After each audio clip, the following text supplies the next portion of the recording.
¿Qué tal amigos? Bienvenidos a Streamor. En esta ocasión vamos a hablar de la invasión a Ucrania por parte de Rusia. Es cuestión ya de horas, quizá de días, para que Rusia logre tomar finalmente la capital de Kiev.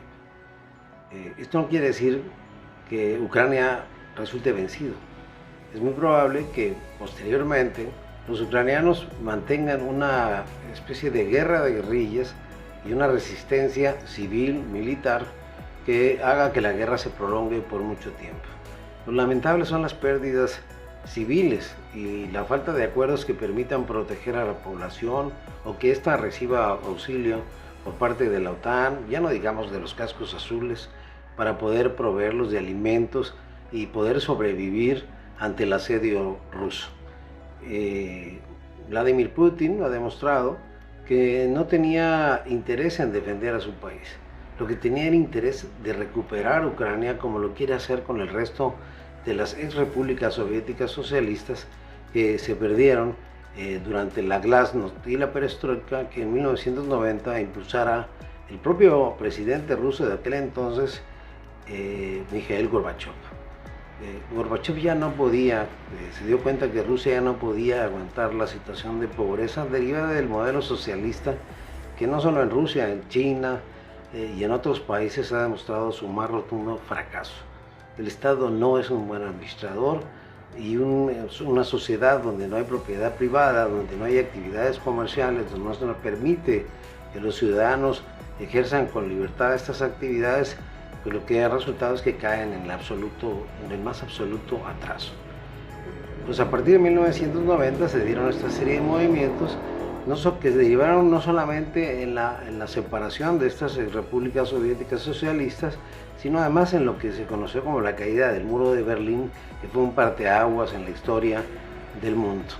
A partir de ahí vinieron otros presidentes, hasta que llegó al poder Vladimir Putin, un exagente de la KGB que pertenece a esa vieja visión de la Rusia imperialista, zarista, stalinista, que lo que quiere es recuperar la vieja gloria que Rusia tenía, según ellos, siendo el país más grande en aquel entonces del mundo, con todos estos países que lo integraban. El problema fue que todos estos países fueron sometidos, reprimidos, hubo millones de muertos que fueron mandados a Siberia, al Gulag, y que finalmente rompieron con Rusia para poder ingresar a la Unión Europea o integrarse cuando menos comercialmente a Europa, mejorando con sus condiciones económicas de una manera bastante importante. Todos estos países, bellísimos por cierto, han logrado abrirse al turismo, al comercio, y hoy son economías muy importantes, varias de ellas ya integradas a la Unión Europea. El problema es que Vladimir Putin, que llegó al poder en el año 2000, empezó a tratar de recuperar, incidir en elecciones en varias partes del mundo y sobre todo en estas ex repúblicas soviéticas, hasta que logró imponer en Ucrania un presidente a modo, Yanukovych, un presidente que en vez de meter a su país a la Unión Europea, lo que hizo fue sumarse a los rusos y negarse a integrarse a la Unión Europea. Esto provocó en el año 2014 un movimiento de estudiantes, de ciudadanos, que tomaron la plaza principal de Kiev, el Maidán, así se llama, y que iniciaron un movimiento de resistencia civil. Desafortunadamente fueron reprimidos brutalmente y el movimiento fue creciendo en consecuencia, hasta que empezaron a pedir la renuncia del entonces presidente Yanukovych. El presidente lo que hizo fue contratar incluso mercenarios, hubo decenas, centenas de heridos y luego muertos. Esto provocó que el ejército ucraniano le retirara el apoyo al presidente, que tuvo que salir de pelada un día en la madrugada y renunciar al gobierno de Rusia.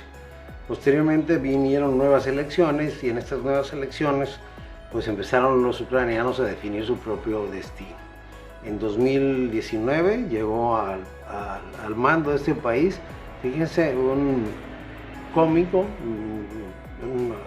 un personaje que se dedicaba a hacer series de televisión y que había hecho una serie que se llamaba El Servidor del Pueblo. Resultó que le generó gran popularidad y ganó con el 72% de los votos. Este es el presidente que enfrenta ahora a los rusos y es un presidente que ha estado a la altura de un estadista y se ha convertido en una figura mundial defendiendo a su país, hablando todos los días por las redes sociales, pidiendo apoyo a Europa, que reaccionó al igual que los Estados Unidos tardíamente y los está dejando en la más absoluta indefensión ante un país abusivo, con una superioridad militar impresionante y que, bueno, pretende instalar sus reales en Ucrania y nombrar un gobierno provisional afín a los rusos. Eso es el fondo y no la posibilidad. Jamás pensaron en instalar armamento nuclear ni cosas por el estilo. Lo que querían era integrarse económica y comercialmente a la Unión Europea y tener los privilegios que tienen todos los ciudadanos que integran este bloque importantísimo que es el más desarrollado del mundo junto con algunos otros países. Finalmente pues entonces Rusia decidió invadir a este despojado país de apoyo militar y hoy estamos viendo las consecuencias. Ellos tienen otra historia en Rusia, ellos cuentan otra versión, ellos hablan de defenderse de un país que jamás los amenazó militarmente. Y ahí están las consecuencias.